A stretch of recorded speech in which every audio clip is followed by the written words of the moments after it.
मासिक धर्म पीरियड्स। गोलियां खा के शरीर पर अत्याचार ना करें। साक्षी की नई नई शादी हुई। बहुत सपने थे उसके, जैसे हर लड़की के होते हैं। शादी को लेकर, अपने जीवन साथी को लेकर, जीवन की नई शुरुआत को लेकर पहली बार वह अपने ससुराल आई। साक्षी पढ़ी लिखी खूबसूरत आज के ख्यालों वाली लड़की थी। दोनों की जोड़ी ऐसी कि किसी की नज़र ना लगे। वह गुड़गांव में एक आईटी कंपनी में ऊंची पोस्ट पर थी। साक्षी के ससुर भी पहले सरकारी नौकरी में कार्यरत थे, पर अब वह रिटायर हो चुके थे। देवर भी बढ़िया सी नौकरी कर रहा था। सब कुछ एकदम अपनी जगह पर सही था। शादी के दिन सारी विधि करते करते घर आते बहुत देर हो चुकी थी।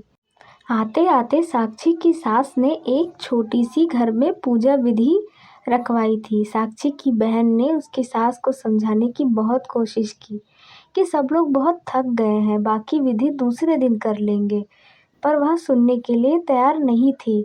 दूसरे दिन बाकी की रस्में निभाई गई। 2 दिन बाद साक्षी से रसोई की पूजा करवाई गई और उससे पहली रसोई में हलवा बनाया, जो सबको बहुत पसंद आया। ससुर जी ने अपनी बहू को शगुन के तौर पर 1100 रुपये दिए और खूब आशीर्वाद देकर कहा कि ऐसे ही घर की अन्नपूर्णा बनना। सास ने साक्षी को कमरे में बुलाया और कहा कि परसों मैंने तुम दोनों के वैवाहिक जीवन के सुख शांति के लिए 9 ग्रह शांति के लिए पूजा रखी है।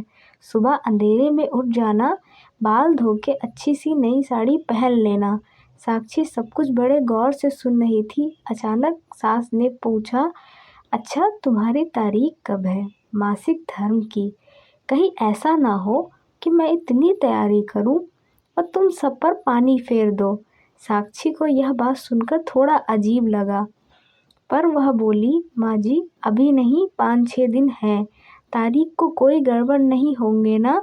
शादी के दौड़ भाग में कुछ कह नहीं सकते।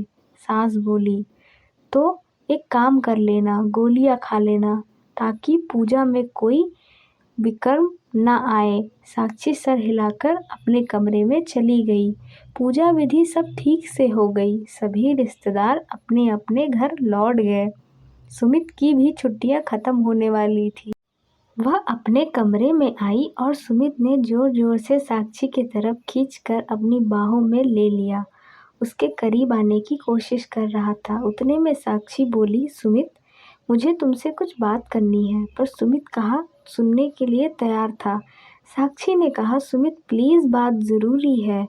आज माँ जी। उतना सुनते ही सुमित साक्षी की तरफ देखकर बोला, क्या हुआ?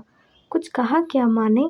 साक्षी बोली, माँ जी ने कहा है कि अभी घर में मंगलमय वातावरण है, इसलिए अभी ऐसा कुछ भी मत करना। चाहो तो मैं तुम्हें बाद में खुद टिकट निकलवा दूंगी, तब खूब धूम मचा लेना। मन भर कर समय तुम्हें नहीं लगता कि यह सब थोड़ा अजीब है? उतने में सुमित ने कहा, साक्षी माँ थोड़े पुराने विचारों की है। वह बाहर से जितनी कड़क स्वभाव की दिखती है, अंदर से उतनी ही नरम है। तुम कभी भी उन्हें किसी चीज़ के लिए मना मत करना, क्योंकि यही छोटी छोटी चीज़ें दिल में घर कर जाती हैं और आगे इतना भी कर लो फिर दिमाग से नहीं जाती। मैंने माँ को कभी किसी बात के लिए मना नहीं किया है, और सिर्फ 4 से 5 महीने की तो बात है। एक बार फ्लाइट का बचा हुआ काम पूरा हो जाए, फिर तुम मेरे साथ ही रहोगी। फिर तुम्हें जैसे रहना है वैसे ही रहना। मेरी तरफ से कोई बंधन नहीं रहेगा। उसे सुमित की सारी बातें समझ में आ गई और उसकी मम्मी ने भी समझाया था कि शुरुआत में कुछ दिन ससुराल वालों को वैसा ही करना, चाहे तुम्हारी इच्छा हो या ना हो। अगर तुम्हें सभी दिलों में जगह बनाती हो तो जैसा बोले वैसा ही करना। 5 से 6 दिन बाद सुमित चला गया। सब कुछ एकदम बढ़िया चल रहा था। तभी साक्षी को मासिक धर्म पीरियड्स आ जाते हैं। अब तो उसकी सास उससे बात तक करना तो दूर, उसकी तरफ देखने को भी तैयार नहीं थी। स्टोर रूम में उसे रहने के लिए कहा। वही उसका खाना पीना सब कुछ भी। जैसे साक्षी को 4-5 दिन निकले और आगे से पीरियड आने पर मम्मी के यहाँ जाना ठीक होगा, यह साक्षी ने कहा। तो सासू माँ बोली, हाँ ठीक होगा, घर अपवित्र नहीं होगा, मुझे बार बार सफाई नहीं करनी पड़ेगी। लोग कहते हैं यह सब भगवान को चलता नहीं, फिर फूल कैसे चल जाता है? भगवान को फूल आने के बाद हो तो पेड़ में फल आते हैं, वैसे ही किस तरीका शरीर होता है। गर्भाशय करने के लिए मासिक धर्म जरूरी है, इसके बिना तो इंसान का जन्म ही नहीं हो सकता। जाने दो, क्यों मैं इतना सोच रही हूँ, मुझे कहाँ 4-5 महीने निकलने हैं, ऐसा कहकर खुद को समझाया। थोड़े दिन बाद कोई त्योहार, कोई पूजा, कभी कुछ, ऐसा कहकर साक्षी को गोलियां खाने के लिए कहा जाता था और घर में लड़ाई ना हो इसलिए वह खा लेती थी। उसका वजन बढ़ने लगा था, समझ नहीं आ रहा था ऐसा क्यों। खाने भी लिमिट में, एक्सरसाइज भी समय पर करती थी। चिड़ी चिड़ी हो गई थी, शारीरिक और मानसिक तनाव। अलग से सुमित के पास जाकर सब ठीक हो जाएगा ऐसा सोचकर खुश हो जाती। कहते कहते साल भर निकल गया, कहीं जाकर वह सुमित के साथ रहने लगी। अपने फ्लैट में जब कुछ बढ़िया चल रहा था, कभी कभी सास को फोन आता तो यह पूजा है, वैसे गोलियां खा लेना। सुमित तो मना कर ही नहीं सकता और वह खुद को समझाती कि बस एक बार कहीं नौकरी लग जाए तो यह सब करना मना कर दूंगी, कि छुट्टी नहीं मिल पाई और बार बार गोलियां भी लेनी नहीं पड़ेगी। ऐसे ही छुट्टियों के दिनों में दोनों गए, सभी नाश्ते, रिश्तेदार भी आए हुए थे। तभी सुमित की बुआ जी बोली, बहू हमें पता है तुम दोनों नए ख्यालात के हो, पर शादी के 3 साल हो गए, कुछ सोचा है बच्चों के बारे में या अभी और समय चाहिए? भाभी तो भगवान के पीछे हाथ धोकर पड़ी रहती है, पर कोई खुशखबरी मिलेगी ऐसा लग तो नहीं रहा।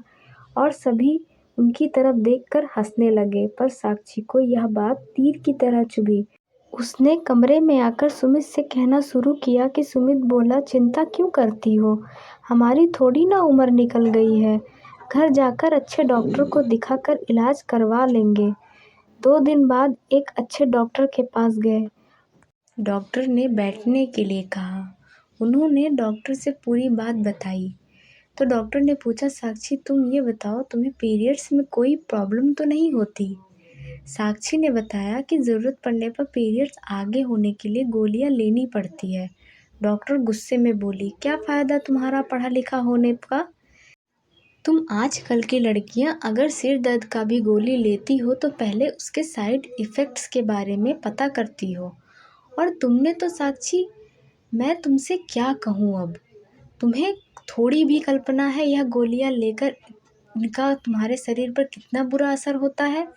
तुम्हारी फ़ैलोपियन ट्यूब में ब्लॉकेज आ गए हैं इन गोलियों के कारण तो, और शरीर में होने वाले हार्मोन्स बदलने के कारण तुम्हारी दोनों ओवरीज डैमेज हो गई हैं, तुम्हारे गर्भाशय में गांठ बन गई है, तुम्हारे माँ बनने के चांसेस कम से कम 90% तक कम हो गया है। फिर भी मैं कोशिश करूँगी, पहले गोलियां देकर देखती हूँ, आगे अगर गांठें गल जाती हैं, वरना गर्भाशय निकालना पड़ेगा क्योंकि इन्फेक्शन भी फैल सकता है। यह सुनकर साक्षी के हाथ पांव ठंडे पड़ गए। सुमित का भी हाल बेहाल था। उन्होंने सोचा नहीं था कि इसका परिणाम इतना भयानक होगा। वह गुस्से में उठी और डॉक्टर से बोली, मुझे पता है मुझे यह नहीं कहना चाहिए, लेकिन आप बताओ मुझे ऑपरेशन के लिए कब आना है? डॉक्टर बोली, आप यह क्या कह रही हो मिसेस साक्षी, और नहीं तो क्या, ना गर्भाशय रहेगा, ना पीरियड्स आएगा, ना मेरे कारण किसी का घर अपवित्र होगा। सही कहा ना मैंने सुमित? और वह से चली गई, सुमित की राह ना देखते हुए। सुमित के पास इसका कोई जवाब नहीं था। आज 21वीं सदी में जी रहे हैं हम। छुआछूत, अपवित्रता, यह सब बातें पहले हुआ करती थी और औरतों का अलग बैठना, उसके पीछे भी अनेक कारण थे। पर सिर्फ घर अपवित्र ही हो जाएगा या पूजा विधि रह जाएगी, इसके लिए पीरियड्स ना आने के लिए गोलियां लेना या अपने शरीर पर एक प्रकार का अत्याचार ही है। और इन गोलियों का दुष्परिणाम भी बहुत भयावह है। जो गलती साक्षी ने की वह आप ना करें, बस यही गुजारिश है और यही कहानी के माध्यम से आप सब तक पहुंचाना था। Thank you for watching. अगर यह वीडियो आप लोगों को पसंद आया हो तो आप हमारे चैनल को सब्सक्राइब कीजिए, वीडियो को लाइक कीजिए, अपने दोस्तों के साथ शेयर कीजिए, ढेर सारे कमेंट कीजिए। पैसे थोड़ी ना लगते हैं। Thank you.